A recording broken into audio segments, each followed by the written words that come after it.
नमस्कार मित्रांनो, आर.एस. अकॅडमीमध्ये आपल्या सर्वांचं सहर्ष स्वागत आहे. मित्रांनो, शिक्षक अभियोग्यता चाचणी 2025 झालेली आहे आणि 2022च्या तुलनेमध्ये या परीक्षेमध्ये बरेचसे या ठिकाणी अडथळे आलेले आहेत.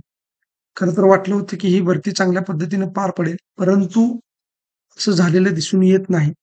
बऱ्याचशा मागण्या याआधी केलेल्या होत्या परीक्षा सुरू होण्यापूर्वी, परंतु त्या मागण्या मान्य झालेल्या नाहीत.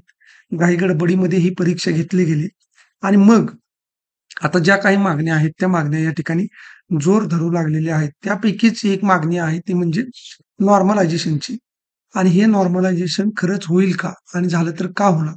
त्याचं कारण आपल्याला या व्हिडिओच्या माध्यमातून पाहणार आहे. त्याचबरोबर अनेक विद्यार्थी कमेंट करत आहेत, की सर संच मान्यता रद्द होण्यासाठी काय करावं? तर त्याचा सुद्धा व्हिडिओ मी लवकरच टाकणार आहे. त्या संदर्भामध्ये सर्व विद्यार्थ्यांनी, सर्व क्लासच्या यूट्यूबर्सनी कशा पद्धतीनं समावेशित कार्यक्रम करायला पाहिजे आणि तोही हे जे काही आपले अभियोग्यतेचे गुण आहेत, ते मिळण्याच्या अगोदरच ही प्रोसेस आपल्याला करणं आवश्यक आहे. अन्यथा एकदा गुण मिळाले, की मग नंतर त्याचा उपयोग होणार नाही हे लक्षात ठेवा. कारण विद्यार्थ्यांची एक मागणी होती, की ज्या पद्धतीनं तुम्ही घाई-गडबडीमध्ये परीक्षा घेताय त्याच अ, घाईने तुम्ही निकाल लावला पाहिजे, त्याच घाईने तुम्ही भरती सुद्धा केली पाहिजे. तर घाई-गडबडीमध्येही काहीही करू शकतात. त्यामुळं आपल्याला जास्तीत जास्त जागा भरायच्या असतील, तर घाई करून चालणार नाही. आपल्या मागण्या योग्य रीतीने त्यांच्यापर्यंत पोहोचवणं आणि त्या मागण्या मान्य करून घेणं ही आपली जबाबदारी आहे. त्या संदर्भात मी बोलणार आहे. परंतु आताचा जो काही विषय आहे, की नॉर्मलायझेशनच्या मागणीचा जोर वाढलेला आहे आणि खरंच नॉर्मलायझेशन होईल का? तर ते आपल्याला बघायचं आहे. तर तत्पूर्वी जर तुम्ही आमच्या चॅनलवर नवीन असाल, तर आमचं चॅनल लाईक करा, सबस्क्राईब करा आणि जास्तीत जास्त विद्यार्थ्यांच्यापर्यंत ते शेअर करा. बघा मित्रांनो, या ठिकाणी छत्रपती संभाजीनगरमधून ही जे काही संदीप रवींद्र क्षीरसागर या ठिकाणी तुम्हाला नाव दिसत असेल. बघा, संदीप रवींद्र क्षीरसागर म्हणजे संदीप क्षीरसागर हे काय आहेत? विधानसभा सदस्य आहेत, म्हणजे आमदार आहेत आणि सदस्य पंचायत राज समिती महाराष्ट्र राज्य. यांनी काय केलेलं आहे? काल बघा 11/6/2025 रोजी जे काही आपले शिक्षण मंत्री आहेत, शालेय शिक्षण विभाग दादाजी भुसे साहेब यांना काय केलेलं आहे? पत्र पाठवलेलं आहे आणि त्यांनी काय मागणी केलेली आहे बघा, की टी-आय-टी 2025 शिक्षक भरती परीक्षामधील परीक्षा केंद्रावरील तांत्रिक बिघाडाबाबत. आता या ठिकाणी मी तुम्हाला सर्व काही वाचून दाखवत नाही, परंतु या ठिकाणी एक बघा, इथून अर्धा तासानंतर सिस्टम संथ गतीने सुरू झाली. म्हणजे अर्धा तास या ठिकाणी सिस्टम बंद होती व 20 मिनिटानंतर पूर्णतः बंद पडली. नंतर सिस्टम चालू झाल्यानंतर परीक्षार्थींनी 20 ते 25 प्रश्न सोडवलेले पुन्हा सोडवावे लागले. पुरेसा वेळ मिळाला नसल्याने अनेक विद्यार्थी प्रश्न सोडवण्याचे राहिले. तरी सदर परीक्षार्थींचे वर्ष वाया जाऊ नये व काही विद्यार्थ्यांची वयोमर्यादा सगळ्यात महत्त्वाचं कारण बघा, या ठिकाणी वयोमर्यादा संपत असून आपल्या स्तरावरून नियमोचित सामान्यीकरण, सामान्यीकरण म्हणजे काय? नॉर्मलायझेशन. इथं आहे बघा, सामान्यीकरण करून संबंधित परीक्षार्थींना योग्य न्याय देण्यासाठी विभागाला निर्देशित करून संबंधित विद्यार्थ्यांना उपकृत करावी ही विनंती या अपेक्षेसह. आता सगळ्यात महत्त्वाचं जे कारण आहे बघा, मी या अगोदरच्या व्हिडिओमध्ये सुद्धा सांगितलेलं होतं, की 2022ला जरी नॉर्मलायझेशन झालं नसेल, तरी 2025ला जे काही नॉर्मलायझेशन होण्याचे चान्सेस आहेत, त्यापैकी एक कारण असणार आहे. ते म्हणजे काय? की इथं आहे बघा, एकतर विद्यार्थ्यांचं वयोमर्यादा या ठिकाणी संपत आलेली आहे आणि त्यामध्येच काय झालेलं आहे, सिस्टममध्ये या ठिकाणी बिघाड झालेली आहे. आता ही सिस्टममध्ये बिघाड होणं हेच सगळ्यात ऑथेंटिक आणि जास्त आपण म्हणूया, की त्याच्यामुळे नॉर्मलायझेशन होण्याची शक्यता जास्त आहे. कारण मित्रांनो, हे 20 ते 25 प्रश्न ही विद्यार्थी मागे गेलेले आहेत. आता आपल्याला बघा दुसऱ्याच्या संदर्भामध्ये बोलताना खूप सोपं वाटतं, परंतु एक लक्षात ठेवा, आपले जे काही विद्यार्थी आहेत, ज्यांनी 200च्या 200 प्रश्न अटेम्प्ट केलेले आहेत, त्यांना माहिती असेल की 200 प्रश्न अटेम्प्ट करत असताना सुद्धा त्यांना 200 प्रश्नांपर्यंत व्यवस्थितरित्या पोहोचता आलेलं नाही. 150 प्रश्न सोडवले, ते देखील बरोबर सुटलेले आहेत का नाही, याची शाश्वती नाही.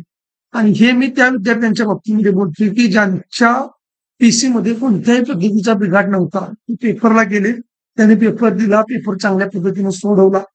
परंतु मित्रांनो, एक गोष्ट लक्षात घ्या, की जर सामान्य विद्यार्थ्याची ही परिस्थिती असेल, की पीसीमध्ये कुठलाही बिघाड झालेला नाही, तरी सुद्धा तो विद्यार्थी या ठिकाणी 150च प्रश्न चांगल्या पद्धतीने कव्हर करू शकतो. तर मग या विद्यार्थ्यांच्या सिस्टीममध्ये अर्धा तास त्या ठिकाणी सिस्टीम बंद पडलेली होती आणि अर्ध्या तासाने सिस्टीम सुरू होऊन सुद्धा 20 ते 25 प्रश्न त्यांना काय करावं लागलेलं आहे, मागे जावं लागलेलं आहे. मित्रांनो 36 सेकंदामध्ये एक प्रश्न सोडवायचा होता. जर एखादा प्रश्न, एखादं पझल आपल्याला नाही सुटलं तर माइंडवरती किती प्रेशर या ठिकाणी क्रिएट होतं हे त्या विद्यार्थ्याला माहीत असतं आणि म्हणून या विद्यार्थ्यांच्या पाठीशी आपण सर्वांनी राहायला हवं. कारण या ठिकाणी जर तुम्ही बघितलं तर कुठल्याही विद्यार्थ्यांच्या बरोबर दुजाभाव झाला नसला पाहिजे. सर्वांना या ठिकाणी समान न्याय मिळाला पाहिजे. ते सुद्धा अभियोग्यता धारकच आहेत. त्यांच्यावरती सुद्धा कुठल्या पद्धतीचा अन्याय होता कामा नये आणि म्हणून नॉर्मलायझेशन होऊन समान पातळीवरती त्यांना आणले गेले पाहिजे. ही गोष्ट तुम्ही लक्षात घ्या. काही मुलं टीका सुद्धा करत आहेत की नॉर्मलायझेशनची गरज नाही, 2022ला झालं नाही, यावेळी होणार नाही. परंतु मित्रांनो एक गोष्ट लक्षात घ्या की ते सुद्धा अभियोग्यताधारक आपल्यासारखेच आहेत. आपल्यासारखे त्यांचे सुद्धा आई वडील नोकरीची वाट बघत बसले असणार. आपल्यासारखेच ते सुद्धा वयोमर्यादा संपत आलेले आहेत. त्यामुळे त्यांना सुद्धा न्याय मिळणं हे क्रमप्राप्त आहे. त्यामुळे अशा पद्धतीने आता काय झालेलं आहे, नॉर्मलायझेशनच्या मागणीला जोर वाढलेला आहे. हे आता फक्त छत्रपती संभाजीनगरचा या ठिकाणी उल्लेख आहे, परंतु कोल्हापूर असू द्या किंवा बाकीच्या अजून ठिकाण असू द्या, 2 तारखेपासून 5 तारखेपर्यंत प्रत्येक शिफ्टला या ठिकाणी बिघाड झालेला आहे. हे खरं तर IBPSचं या ठिकाणी म्हणजे काय म्हणूया त्याला की पारदर्शीपणा कुठेतरी कमी पडलेला आहे. IBPSने याची ऑथेंटिक जबाबदारी घेतली पाहिजे, की हे जे पीसी वगैरे बंद पडलेले आहेत. पीसी बंद केले तुम्ही अर्ध्या तासाने चालू केले हे ठीक आहे, परंतु त्या विद्यार्थ्यांची मेंटॅलिटी जी बिघडलेली आहे, त्यांच्या माइंडवरती जी प्रेशर क्रिएट झालेलं आहे आणि त्याच्यामुळे तुम्हाला माहिती आहे की पेपर सुरू असताना आणि ती सुद्धा इतकी जबरदस्त स्पर्धा या शिक्षक भरतीमध्ये आहे. अशा परिस्थितीमध्ये जर का पीसी बंद पडला तर त्या विद्यार्थ्याच्या माइंडवरती किती प्रेशर क्रिएट होतं आणि त्याचा परिणाम किती निगेटिव्ह मार्कांच्या मध्ये जाऊ शकतो हे तो अभियोग्यता धारकच तुम्हाला सांगू शकतो. दुसरे तुम्ही आम्ही कोणीही या संदर्भामध्ये बोलू शकत नाही. त्यामुळं अशा पद्धतीनं आता प्रत्येक ठिकाणाहून काय होईल, शिक्षक भरतीची जी काही नॉर्मलायझेशनची प्रोसेस आहे त्याची मागणी होणारच आहे आणि जास्तीत जास्त या ठिकाणी नॉर्मलायझेशन होण्याचे चान्सेस आहेत. ही गोष्ट तुम्ही लक्षात घ्या.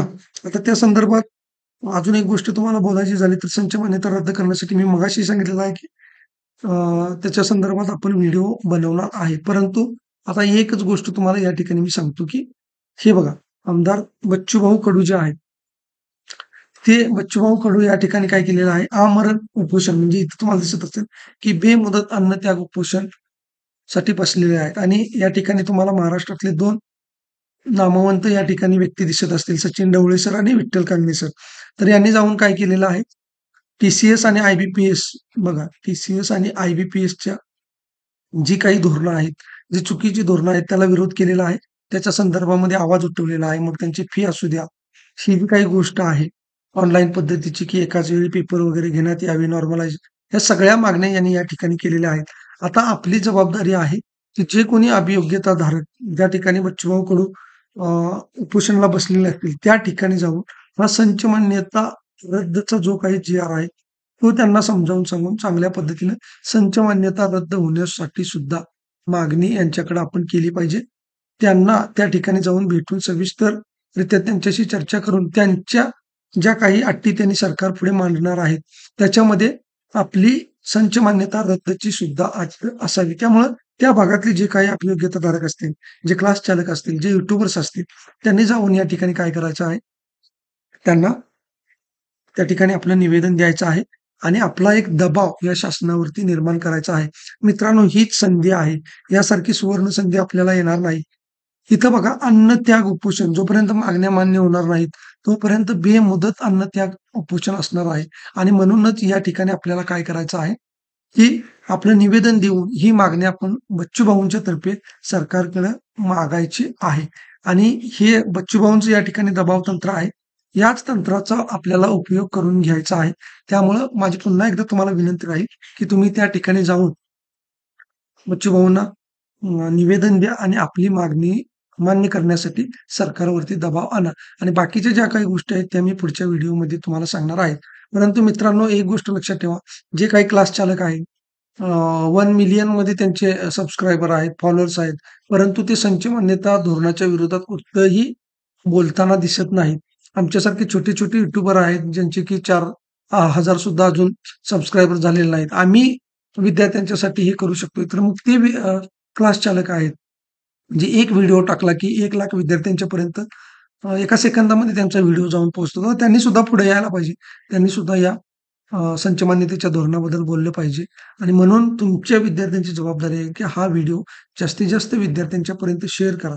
जितके विद्यार्थी आपल्याला सक्रिय सहभाग त्या विद्यार्थ्यांचा घेता येईल, तितकं आपल्याला वातावरण पोषक करण्यासाठी प्रयत्न करणं गरजेचं आहे. तितकं आपल्याला ते काय होईल, आपल्या भल्यासाठी ते चांगलं आहे, ही गोष्ट लक्षात ठेवा. त्यामुळं ही संच मान्यता रद्दचं धोरण असू द्या किंवा शिक्षक भरतीच्या ज्या काही जागा वाढ आहेत, कंत्राटी भरतीच्या विरोधातल्या ज्या काही आपल्या मागण्या आहेत, त्या मागण्या मान्य होण्यासाठी या राज्यामध्ये एक वातावरण निर्माण होणं गरजेचं आहे. ते वातावरण निर्माण होण्यासाठी आपल्याला एकत्र येणं गरजेचं आहे आणि एकत्र येण्यासाठी हा व्हिडिओ सगळ्या विद्यार्थ्यांच्यापर्यंत पोहोचणं आवश्यक आहे. सर्व विद्यार्थी या प्रक्रियेमध्ये सहभागी होणं आवश्यक आहे.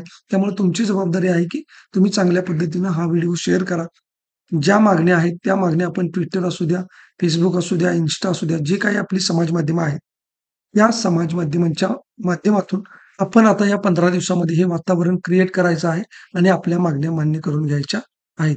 जर व्हिडिओ खरंच चांगला वाटला असेल, लाईक करा, सबस्क्राईब करा, जास्तीत जास्त विद्यार्थ्यांच्या पर्यंत शेअर करा आणि तुमच्या ज्या काही मागण्या आहेत, तुम्हाला काय वाटते, तुमचे विचार, तुमचे मत खाली कमेंट बॉक्समध्ये नक्की कळवा. धन्यवाद.